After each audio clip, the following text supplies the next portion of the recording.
including not only visual art, but also theater and music. And she's written many books and many articles that you will hear. And she's going to be talking about studio thinking, habits of mind taught in the art studio classroom. So please welcome Helen Finch.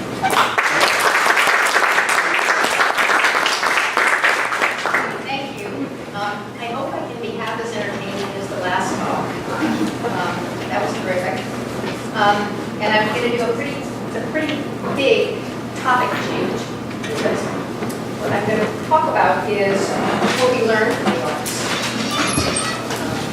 how the arts can and cannot be used. I want to give you some context first. My background is somewhat interdisciplinary. I started out in English literature, and then I decided I was going to be an artist, and I studied painting, but I just decided that was too different. And so I became an academic, I became a developmental psychologist, and all my work is focused on developmental cognitive psychology of the arts. I was an early member of Project Zero, which is an arts think tank at the Harvard Graduate School of Education, which is now expanded to just in the arts. It was founded by Nelson Goodman in 1967, philosopher of art, and we were all very influenced by his book, Languages of Art, where he talked about the arts being another way of knowing the sciences, other forms of simple systems, but just as important and just as cognitive. Project Zero was founded in '67, and it's just about to have its 50th anniversary, and it's still going very strong, which is kind of amazing. And then I founded the Arts and Mind Lab at Boston College, where I've been teaching for ages. And there, we study two things. We study the effect of arts learning on other capacities, which is the transfer question. Does learning in the arts transfer to other areas? And the second set of questions we look at are philosophical questions about the arts and how social scientists, like psychologists, have gone about addressing these questions. And I actually have just completed, or am about to complete, one book on the transfer question and just completed another book on the philosophy psychology question. I'm going to talk about the transfer question, but I'm going to end up by saying a teeny little bit about the philosophy psychology book. So, the transfer question. Why teach the arts? Sure. I'm going to talk about some false claims and some flawed research, and then I'm going to talk about what I believe is better research.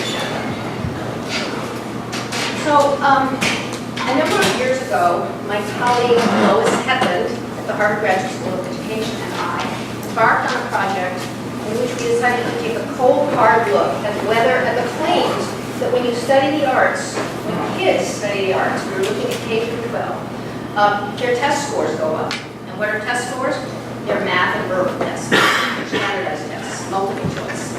Or their grades go up, or their academic motivation goes up to do well in those kinds of classes, or their dropout rate goes down. And we decided to meta-analyze everything we could get our hands on, published from 1950 on, put them all together in one big analysis, and see whether or not there was any truth to this claim. And I'd like you to show me, by a show of hands, how many of you have heard the claim that high school students who take a lot of arts classes get higher SATs than those who take fewer arts classes? Well, not very many people have heard it. Some. It's all over the internet. And teachers, are there any elementary or high school teachers? Well, it's all over the school talk. This is a photograph that somebody sent me because he knew what I was studying. Playing music makes you smarter, a way to sell guitars. How many people think that playing music, you have children for instance, how many people think you want to teach your kids to play an instrument because it's going to make them smarter? What do you think makes them smarter? Okay, that's a good question. But it's going to make them do better in school in things like in academic subjects. like math and reading. Okay, so I see a number of people tentatively raising their hands. We can ask what the evidence for this is. There was a Gallup poll done in 2006 asking how many Americans believe that learning a musical instrument improves math and science skills. Anybody want to take a guess? How many believe this? 67%. Close, that's 80%. It just feels right. There's really no evidence for it. And there's also no evidence for the Mozart effect. How many people have heard of the Mozart effect? You listen to music, you're a college student, you listen to 10 minutes of a beautiful Mozart piece, and then afterwards you take a paper and pencil spatial test, and your score is significantly higher than if you were in the group that listened to a relaxation tape or that listened to nothing, just sat there. And that effect lasts for about 10 minutes and then it goes away. So already that's a problem because it doesn't have any educational implications, but it's interesting neuroscientifically. What is it about the brain that would make it get better spatially by listening to Mozart? Unfortunately, this effect has been completely debunked by, I believe it's been completely debunked by a music psychologist who does not study the brain named Glenn Schellenberg in Toronto, who showed that actually listening to Mozart puts you in a good mood. It's calming, it's relaxing, and it makes you feel positive. And there is a lot of research that when you're in a good mood, you do better on tests. Yeah. So it doesn't have any good music. There's a big advocacy group in the United States called Americans for the Arts, and they put out stuff. Has anybody seen their websites? Well, they put out stuff on their website saying that students who are involved in the arts do better academically, they do better on everything, and they're less likely to drop out. But all of their research is based on correlational data, not experimental data, and I'll say a bit more about that in a second. They have these two pictures on their website. They took them off, actually. I looked for the new ones. They're not there anymore. But this one, look closely. It says Van Gogh improves test scores. And this one, Elizabeth Barrett Brownie's, now we're in literature. It says 4 to 5 with improved math and reading skills. Now, it may well be that if you read poetry, you're going to improve your reading, but there is not a scintilla of evidence that if you read poetry, you can be better at math. So these false claims are made for good reason. And Nick, you talked about how comics or drawing isn't valued, mathematics was valued. That's why these claims are made. The arts are thought of as a frill. They're about feeling, not thinking, even though Nelson Goodman said they are about thinking. They're about doing, and people think that doing is not thinking. And they're always the first to be cut when there's a budget cut. Okay, get rid of the frills. And they probably cut this before they cut recess, before they cut gym. So it's because the arts are seen as that important. That's why people are making these claims. And that's why arts advocates are fighting back with these claims. And they're saying the arts are the royal road to academic success in K-12 education. You want to start a new school, you want kids to do well, you infuse the arts. There are these Boston turnaround schools. Some of you may have heard of them, where they have famous artists like Yo-Yo Ma come in, and they do lots of arts, and they have teachers are all excited, and lo and behold, the kids are doing better on their standardized test scores, so people say, see, it's the arts. But you know, when you have famous people coming in and teachers getting all excited and students feeling that they're in a new program, that's another reason for improvement, academic improvement. So you have to have control groups in these studies. You have to find out what happens when you have new programs that aren't the arts, but are other exciting things. So one big reason for these false claims is because people don't know how to interpret correlational data. Correlational data, things like the College Board, which surveys people who have taken lots of art classes, and they show that their scores, their SAT scores are high. That's correlational data. Here's what it looks like. These are the verbal SAT scores as a function of high school art classes. So that's no art classes, and it goes up to 400. This is 1 year, it's getting better. 2 years, 3 years, 4 years, and over 4 years, it's about the same as 4 years. And so people say, look, taking art classes causes scores to go up. But of course, as everybody knows, correlation is not causality. And there's all kinds of reasons for why kids who take the arts might be doing better on their tests. These are non-causal explanations. They might attend schools that are strong in both academics and the arts. Certainly, if you look at the best private schools in this country, they're really strong in both. They might come from families that value both. They might be doing so well academically that they have all this extra time to take the arts, this frills. They might just have incredibly high energy, and they have the energy for both. Or they might be building some resumes for getting into Harvard and Princeton and University of Pennsylvania. Because we all know that there's too many people with perfect SAT scores, so you have to have something else. And it could be community service, or it could be play the violin beautifully, but that's just a hunch on my part. Now, they did similar kinds of correlational studies in the United Kingdom, and they found that the kids who took more arts actually did worse on their general examinations. And it's actually not surprising, because in the United States, if you are not good academically, you're shunted into remedial classes. But in the UK, if you're not good academically, people say, well, get onto the arts track, because you won't have to do academics. So there's just self-selection going on here. So what Lois Hetman and I decided to do was take a look at the experimental transfer research. And the experimental research that we looked at had to have at least two groups. One group getting the arts, and one group as a control group. Either getting nothing at all, or preferably getting some other kind of program like sports. It's called a treated control group. There are very few studies like that. And they had to have a pre-test and a post-test. And the pre-test had to come before the arts. So you have two groups, they're pre-tested, and they have to come out the same on whatever you're looking at, say it's standardized test scores. And then one group gets a year of intensive arts, and one group gets a year of nothing, or maybe, if you're lucky, intensive sports, and then you post-test them. And then you look at whether or not the kids that got the arts actually did significantly better statistically than the kids that were in control group. And when we put all those together, we did 10 different meta-analyses, but I'm just talking about the one where we looked at whether the kids take lots of different kinds of art classes, all kinds, experimental studies. Is there evidence that the arts cause the test scores or the grades to rise?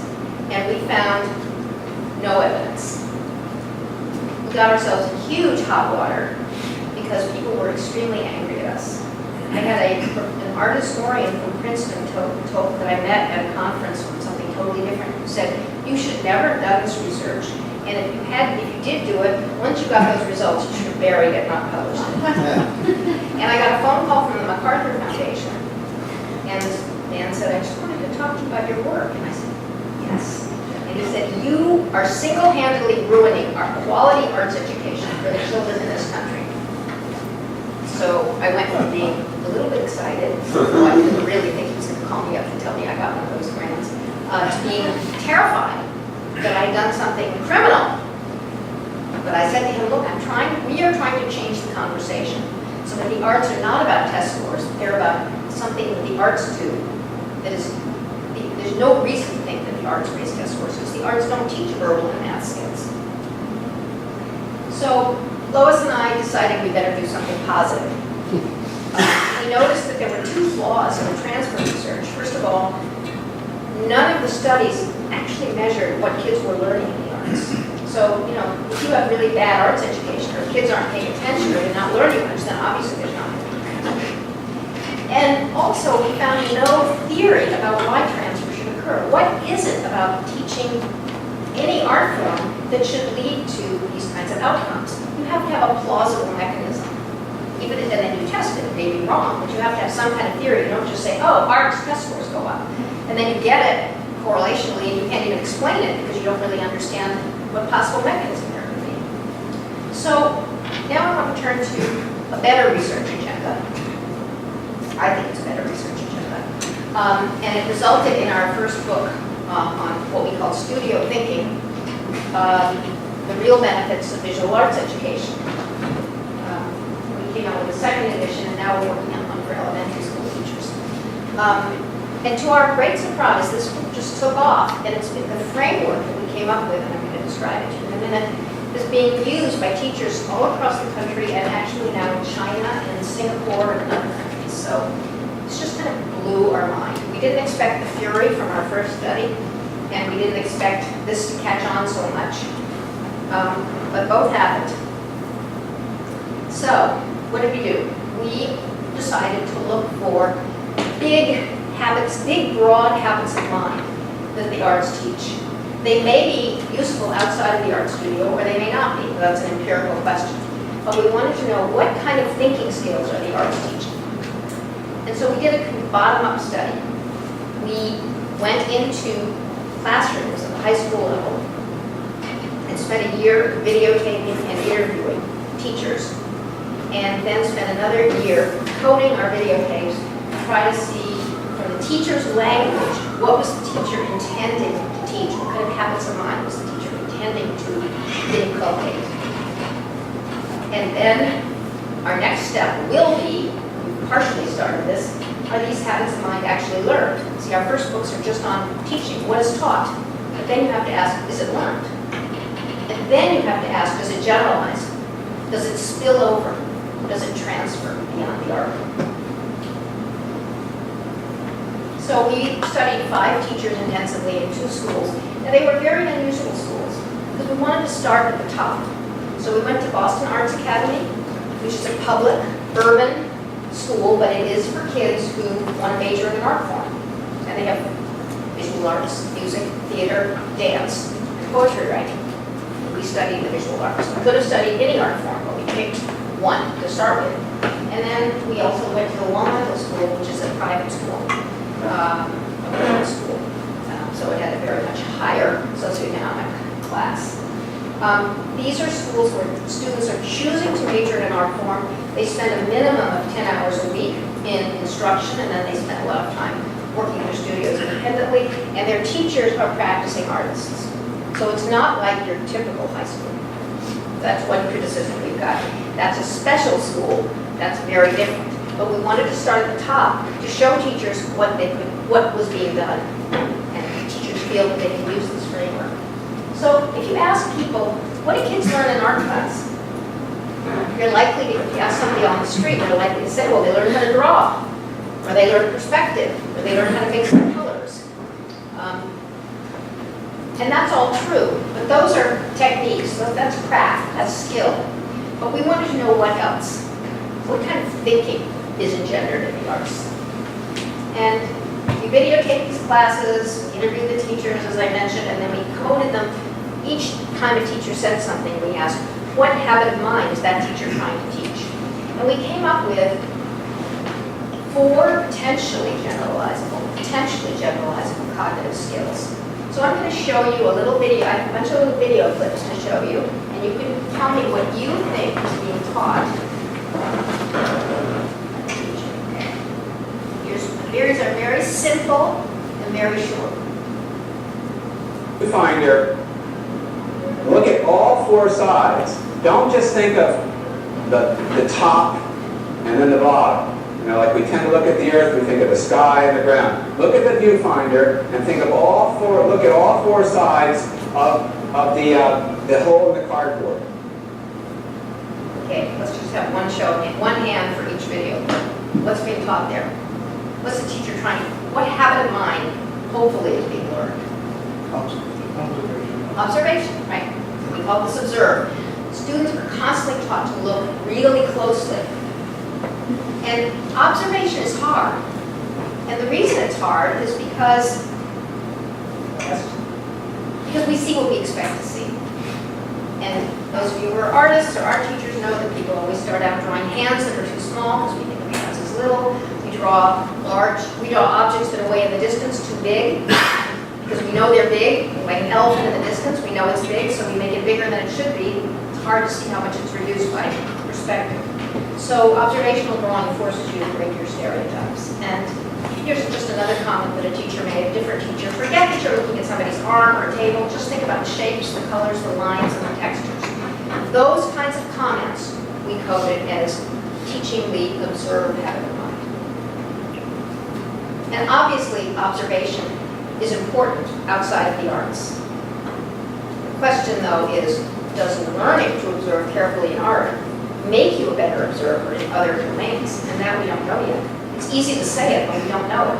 I mean, we know that naturalists classify species by observation, climatologists, radiologists. Observation is important in just about any area, but we we don't yet know whether, if you learn it in one domain, whether it just stays in that domain or whether it spills over. Okay, here's another one. What is being taught here? This might be your unit. And what happens if you start alternating and building a whole sculpture up this way? Yes, who said that? Yeah, you got both of them right. You must be on our coding team. That's envisioning. And I know you're an art, you're a sculptor, so I'm really glad that you got those. It makes me feel like our coding team wasn't crazy. Seeing things that aren't there. I mean, imagining things, visually generating mental images of things you can't see directly. Here's some questions that teachers asked that made us code them as envisioning. How much white space would you be leaving in your self-portrait? How many other kinds of orange can you imagine? What would that look like if you darkened this area? Can you see the underlying triangle that connects these figures? And obviously envisioning is important outside of the arts. We have what Einstein said, he thought in images. Engineers have to envision structures, inventors, biochemists, historians have to imagine other times, but again, we don't know whether this transfers. Maybe learning to envision in biology makes you a better envisioner in art. I don't know. We never look at whether things transfer to the arts. We always look at whether things transfer from the arts, and that's because we're always trying to justify the arts. Okay, here's another one. So how do the eyelashes make it seem sort of half human, half animal? This one I bet nobody's going to get. How did the eyelashes, just came to the teachers, to the students' work and said, how did the eyelashes make it look half human, half animal? And the student had to answer. How in the world would you code that?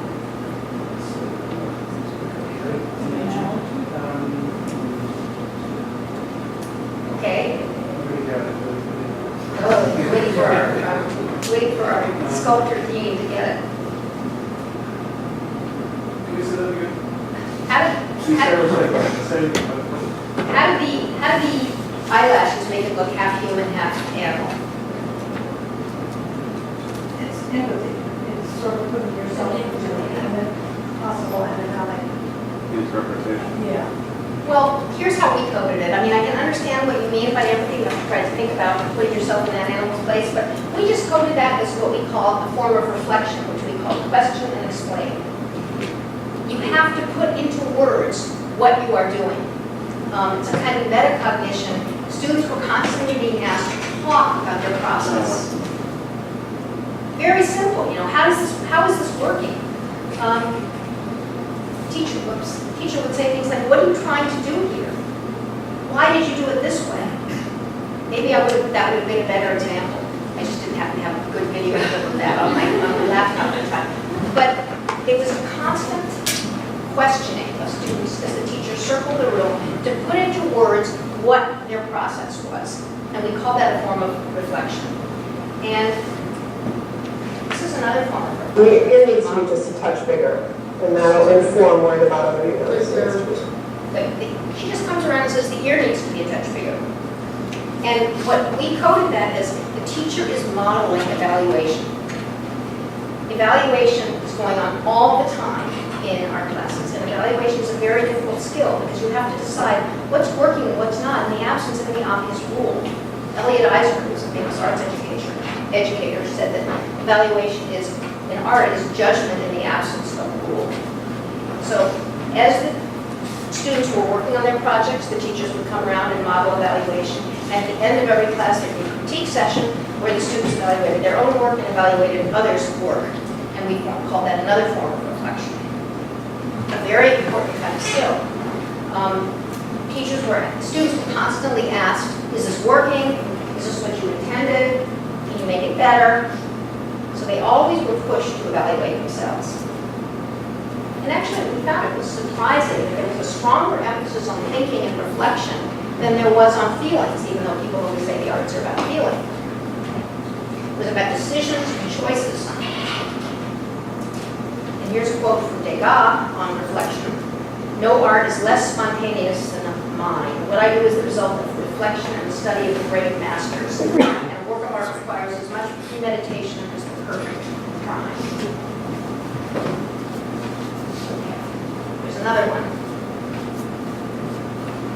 Forget about the figures for now. Think about, remember what I was saying about the lighting between the drama, the stage. Remember like when you go to see a play, and you see these bright lights and strange stage mood, like that, okay?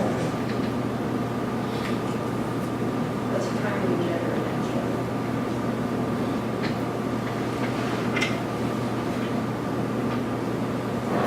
What did you say? Forget about the, Forget about this. get the drama, forget about the figures, get the drama, get the feeling, get the light, get the tone. See exactly what he said. Whoops. Forget about the feeling. No, not forget about the feeling. Forget about the figures. Oh, forget about the Think about, remember what I was saying about the lighting between the drama, the stage. The drama. Remember like when you go to see a play, and you see these bright lights and strange stage mood, like that, okay? This is the same teacher who said, a drawing that's just technique is dead. We coded that as express. Have a personal voice, have a feeling. Don't just be technically skilled. And, well, he also said art is beyond technique, and this is the one I was paraphrasing. A drawing done honestly and directly always expresses feeling. And in other studies we've done, where we've interviewed arts educators, they've all told us that the arts are the only place in school where the kids can express themselves. Okay, so those were our 4 potentially generalizable cognitive styles. Now I'm going to tell you about cognitive skills. Now I'm going to tell you about 2 potentially generalizable working styles. So we call this Seeing a lot of work there. You have a very good start. This is your world, right? And isn't he going to be sitting on a chair or sitting on something? We call this teaching the student to engage and persist. To stick to something, to work through frustration, not to give up. Students are working on long projects, and they may be frustrated, but they keep going. So she said, you've got a lot of work to do. And Degas on persistence, one must do the same subject over again 10 times, 100 times. In art, nothing must resemble an accident, not even movement. Making a work of art is not a one-shot worksheet. And finally, we had a working style called stretch and explore. And actually, yes, I do. But I'll tell you about it first.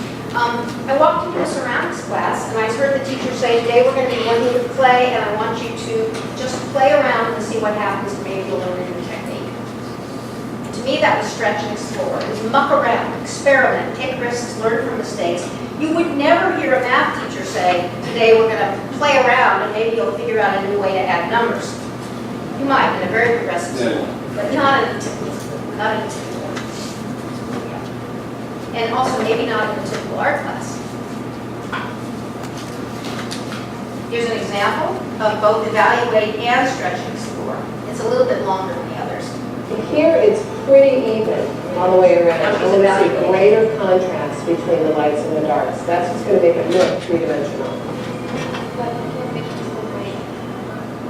How about an eraser? So if you just model evaluation, now she's going to walk away, and then she's going to say something that we coded as stretch and explore. That's fine, because you're doing great. Why are you saying that? Oh, I think you're doing great. What I would like to see you do is push your value for the lights and the darks.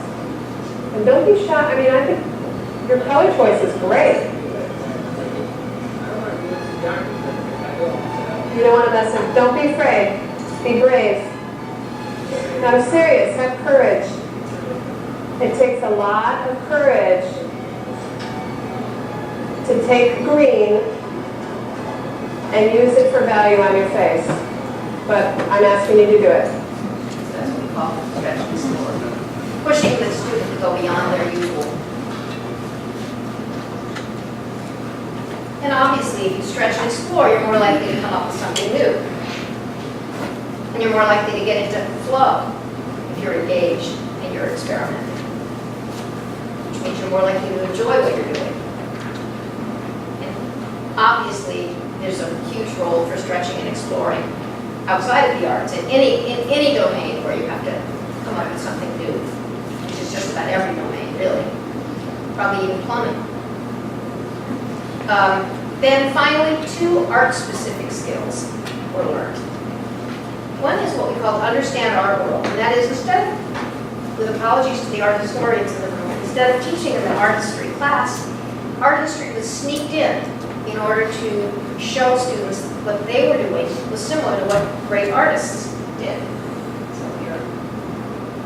You guys, there's a really good example of a figure, like you can sort of implying the turn of the head, implying that all sides of the head at once is really, that's a really nice job of my friend. Trying to show her that she's doing something that's a little bit like cubism, with the hope that then she'll get interested in cubism because it's connected to a problem she's trying to solve. And giving the students the idea that what they're doing is real art. It's not school art and real art's out there. And finally, there's technique, craft, skill, which is what I started out by saying everybody would say that's what you learn in art. And of course you learn this.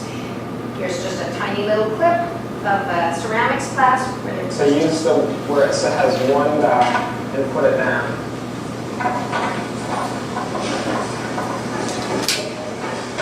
Pure skill, okay? But every time we saw any kind of skill being taught, it was taught along with one or more of these other habits of mind. So this isn't quite a summary of my talk. This is a summary of where I've gone so far. These are the habits of mind that we believe we saw teachers teaching for. And we coded these independently, so we got reliability, observing carefully, envisioning, which is a form of visual imagination, reflecting on your process and reflecting by evaluating, expressing, stretching, finding an engaging process and persisting through frustration, connecting one's own work with the work of the art world, and then, of course, technical skills along with these habits of mind. Also, this didn't come out of our study, but it's come out of some other work, one by people in our lab and one by a different lab. The arts are very important for stress reduction and mood repair. A really interesting study was done in a preschool, a Head Start preschool. And this was done by Eleanor Brown. And she found that these were extremely poor kids. And she found that over the year, their cortisol levels, which are an indicator of stress, declined significantly. And we've also done a number of studies in our lab showing that just the simple act of making a drawing when you're distressed about something, we make people distressed about something, and then we measure their mood, and we have to draw, their mood goes up. Now, I'm not saying it lasts for a long time, but it does go up right away. So the arts have emotional properties. So far, I've told you about what teachers are trying to teach. Then there's the question of, are these actually learned? And to find that out, you have to develop a measure. How are you going to measure each one of these things? It's complicated. And anytime I come up with a measure, somebody is going to say that's reductionistic. And do they generalize beyond the art? So I just want to tell you about our first attempt at getting at question 2 and 3. We decided to look at envision. And we started with a plausible relationship. What other domain stresses the importance of envision? And we decided on geometry. And we decided to study students at the urban charter school I mentioned, where we did our research, one of the 2 schools. And since students could major in visual arts, but also in another art form, we decided to compare the students coming in 9th grade majoring in visual arts with those coming in 9th grade majoring in theater. And we gave them a geometry test that didn't require any kind of knowledge of formulas. It was really just spatial reasoning. And then we measured them at the end of 2 years. This is an example of a geometry question that we gave them pre and post. When 2 tiles, like the one shown below, are partially overlapped, different geometric shapes are formed by the overlapping parts. which of the following figures cannot be formed by the overlapping parts of the two tiles? I forgot to circle the right answer, and I hate to think under pressure. It's certainly a triangle, certainly a rectangle. A 5-sided, certainly not an 8 or 9-sided. Wait, what's the right answer here? I'm really bad spatially. There is a right answer. I would say 5. What? 5 side. 5 side. 5-sided cannot be done? Okay, but you could do a 9 by putting No, a you stop. could just What put do it you- on that one like that. Okay. No, So you guys are good. Assuming you're right, 5. next time I You took the remember lower that, one you and write put it down on here. like this so that it encompasses the whole bottom and. You see, this doesn't require us to take any So school. 9 maybe? Requires basically moving things around in your mind. So here's our findings. At the beginning of 9th grade, they had a pretest. These are the visual arts students, and these are the theater students, and this is how they do in spatial reasoning. Already you have a problem here, because the visual arts students are significantly better. And you always want to start out an experimental study with your two groups being identical. But we didn't just take people at random and assign them to visual arts versus theater. Couldn't do that. It's just not possible. So we had to have students that had self-selected into either visual arts or theater. And of course, students who self-select in visual arts are likely to have better visual skills of some sort than those who self-select in theater. So we were stuck with that, but we still said, well, let's see whether they change at an equal rate or not.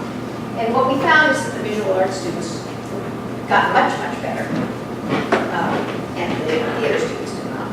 This is not a perfect experimental study because it's not random assignment, and the two groups of pretest didn't start out the same. But these studies are extremely hard to do. Extremely hard to do.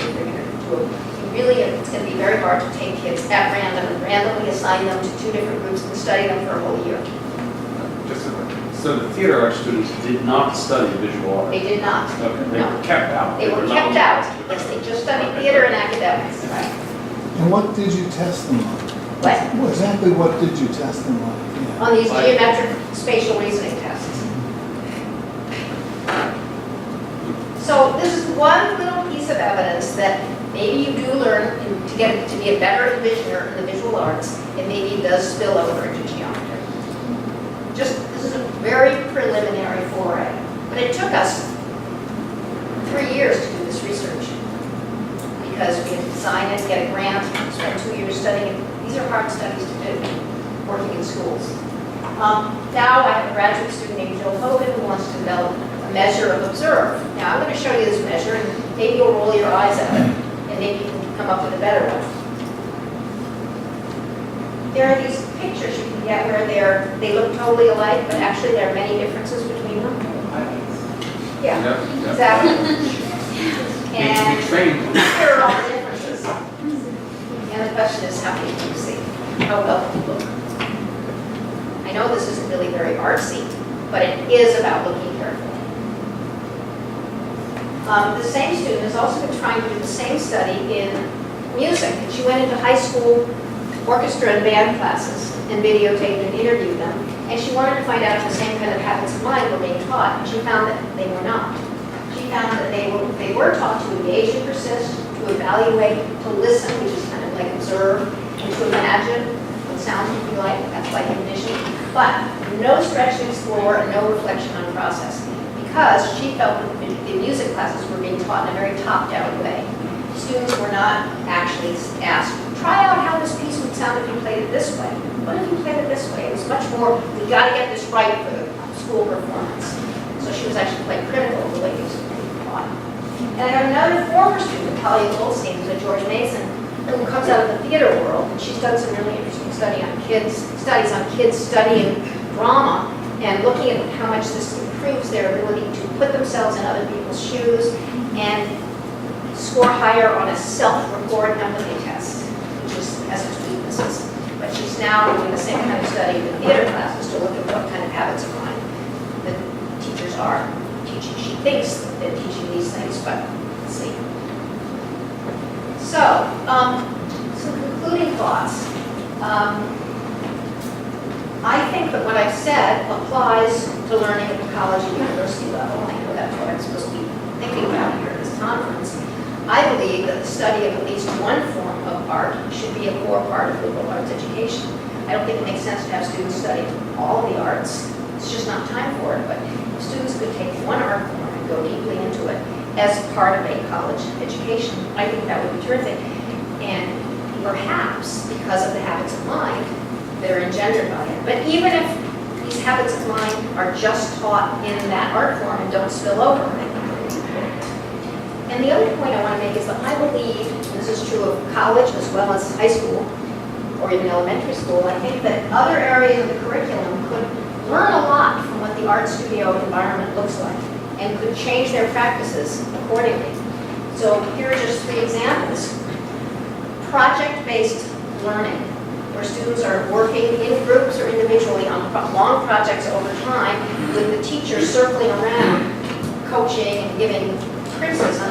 That's what you see in the studio environment, and it would be really interesting to see that more in a quote, academic classroom. More emphasis on exploration and experimentation rather than memorization. And critique sessions. You know, in Japan, the way math is taught is that students actually have to put up their work, showing all their steps, and the students talk about it, and they critique each other's strategies. That's a critique session in math. It would be very interesting to have critique sessions in other domains besides visual arts. Finally, the last 2 slides, I think that there is another role for the arts in liberal arts education, and that is the arts are really good tools for thinking about philosophical questions. Because there are all kinds of fascinating philosophical questions about the arts that everybody can get intrigued by. And these questions can train our philosophical minds, our social scientific minds, and maybe our humanistic minds as well. And this is where I get to my new book, which I call How Art Really Works. I have no idea if the publisher is going to accept that title. They might think it sounds arrogant to say I know how it really works.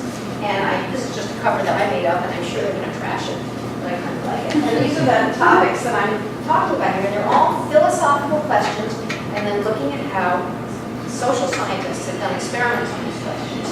Can art be defined? What's the role of emotion in art? Does the emotion when we feel sad listening to music, does that sadness feel the same to us as when we feel sad from a real life event? Is the emotional response to the visual arts less powerful than the emotional response to music? I actually think it is, and I'm puzzling over why that is. What art does and doesn't do for us, I talked a lot about that today. Another topic in the book is about whether literature makes us better human beings and more empathetic. Who makes art and why? What does it take? Is there any such thing as innate talent? Or is that horrible 10,000-hour rule that Malcolm Gladwell touts all we need to do to get great at anything? And I try to end with talking about how philosophy and psychology they don't have to be at war with one another. They can actually mutually inform each other. So I think it would be great if the arts could be taught for their own sake, for their own intrinsic value, because I do believe that they are just as valuable as any other of the major things that humans have come up with.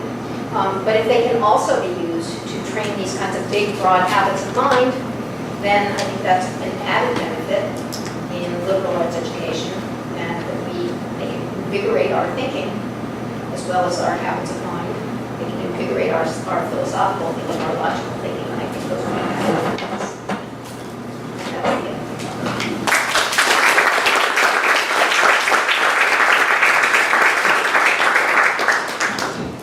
So do you want to take your question? Yes. So I wonder to what extent the claims you're making are about arts or about pedagogy. I mean, one idea thinking about music. Trying to teach students music, the top down, the point of that is to get them ready for performance. We put most of our students we put through a couple semesters of calculus. And the purpose of that is to get them ready for performance. I mean, it's learning it, it's top down. But there are other ways of teaching math, for instance, and I think we make some very similar points to what you're making here if you thought differently about pedagogy. I agree, and I actually think I am talking about pedagogy. Yeah. And I think that we saw the arts being taught in what I would call a very open-ended way, where the students were really being asked to be like artists. But you can go into art classes where the teacher says, today we're going to do X, and this is how you do it. And there's very little room for experimentation. And Jill Hogan, who was studying music classes, said, this isn't the kind of music pedagogy I like. Why aren't students experimenting? Why is the process just as important or more important than the product? And you could do the same with math. Instead of getting kids to memorize formulae, you could get them to try to, I'm not a mathematician, but you could get them to try to play around with numbers and try to understand connections among formulas. Are you in sciences? Yes. What happens to math instruction in Montessori schools? I mean, it sounds to me like there's a parallel for I you. don't actually know. I just spent one day in a Montessori classroom, but it was for 2-year-olds because I was observing my granddaughter, and they weren't doing any math. I know they do a lot of hands-on manipulatives, but my understanding is that Montessori is pretty structured. Does anybody know about how Montessori teaches math? For math, that's I asked because I don't know, but I don't think of Montessori as so structured. It's more like the studio environment that you're talking about. That's why I wondered if we know anything about how to deal with math. Well, there is a book by a developmental psychologist whose name is blanking on me right now, who wrote about Montessori education, why it's the best kind of education in the world, but I haven't read a book, so I haven't read the book, so I actually don't know the answer to my question. But certainly math can be taught in a more creative way than it's usually taught. Since we're on that topic, I'll stay for a second. There's a wonderful book by Paul Lockhart called The Mathematicians of Polity. And he opens, and you can find that part's on the internet, it's a short article that turns into a book. But and I think this comes to this pedagogy question. He opens with this nightmare of a music teacher. And the nightmare is that the kids come to school and they have to learn the notes. And they're not allowed to play. They have to learn the notes and they have to learn how to put, they have to learn how to arrange the notes.